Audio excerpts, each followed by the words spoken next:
What's up, guys? Welcome back. I just wanted to do a quick video on the situation with the hub, and it was on the right side. It was locking up, and I couldn't figure out why it was stopping at a certain point.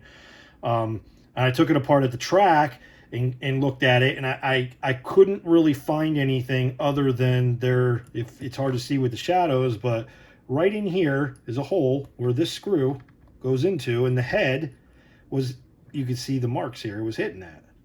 I'm thinking this is some kind of bump stop. I'm not exactly sure because it doesn't hold anything together. There's nothing in here. This is just threaded and it goes in here. There's no other parts that would be holding in together. So my guess, it goes in there and it prevents this piece from overextending. Because if you bring it that way, you can feel, when I bring it back this way, I can feel the rubber in the CV joint like has pressure, and it's like trying to push it back. So my guess is they're wanting that to stop so this doesn't get messed up. It was loose. It backed out just a little bit. I only put like, I don't know, maybe a half a turn on it. That's the problem when you don't use Loctite on the metal. That's my fault. Again, Russian, I didn't have the Loctite at the time when I was doing putting it together. So I should have went and got some before putting all these metal pieces together. But I also lost, I noticed this. There is a set screw here to hold these pins in. There's a pin on the bottom and there's a pin on the top that hold this whole thing together. Well, this set screw was backed out. This set screw's gone. I took that out, put some Loctite on there, screwed it back on. I'm going to have to order a new piece. These are to hold these pins in.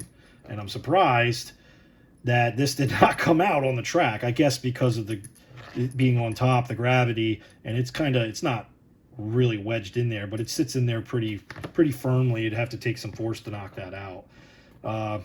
So yeah, use your Loctite, guys, when putting these kits together. Don't do what I do and rush, even though we want to get them together, we want to get them out on the track, but this is what can happen. And if you don't go through your car pretty much every time you're done with it, you're going to have loose parts, especially on these kits that we build. Geez, I don't know how many times I've gone through all these kits, and there's so many these screws that you're putting 1 turns, half turns, even 2 turns on them to tighten them up, because they're just backing out and getting loose. So I'm going to put this all back together. I am going to try to leave this out, and we'll go from there and see how it acts. All right, guys, I got it put all back together. Now, I did find that side did exactly what this side did, so I am missing a set screw on the top of that as well. I took this all apart. I put all the Loctite on things that needed Loctite, so that won't happen again. I have already ordered the parts, so I'll be replacing these. Hopefully they should show up before Sunday's race.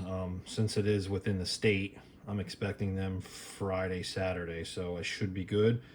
It's just popping these wheels off, taking out 1 screw, rolling it back, and Loctiting them and putting them back in there, and we should be good. But so as you can see, it is a noisy fan from the ESC, but now I have full turning both ways, so I'm happy. So I finally figured it out. Took me a little while. It was just that little screw, which again, I understand why it's there.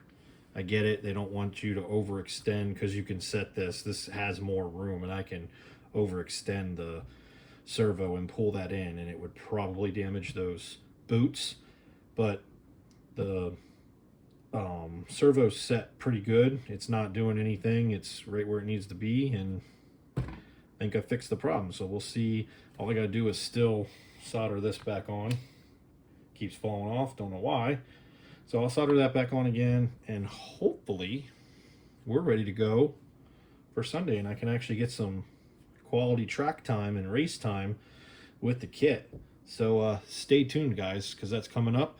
And as always, thanks for the likes, thanks for the subscribes, and we'll catch you on the next video. Thanks. Be sure to check out our channel, theatvfamily.com. We redesigned it a little bit. It looks a little fresh. Got some new arrivals on the front page there. You can see some of the t-shirts that we have in stock. We've also got decals, hats. You can custom design your apparel if you send me an email. You can access the channel straight from the website. A lot of cool stuff. Go check it out. Everything helps us out. And you can see here there's a bunch of different categories underneath the t-shirts. We've got ATVs, we've got RC, we've got sports, automotive, graphic tees here. And look at all the different styles. There's multiple pages, different layouts for your desire. Pick something you like, guys. Put it in the cart. It'll arrive to you in about a week and helps us out tremendously. We appreciate all you guys do, the views, the subscriptions, any purchases. We greatly appreciate it, and we'll catch you on the next video, guys. Thanks.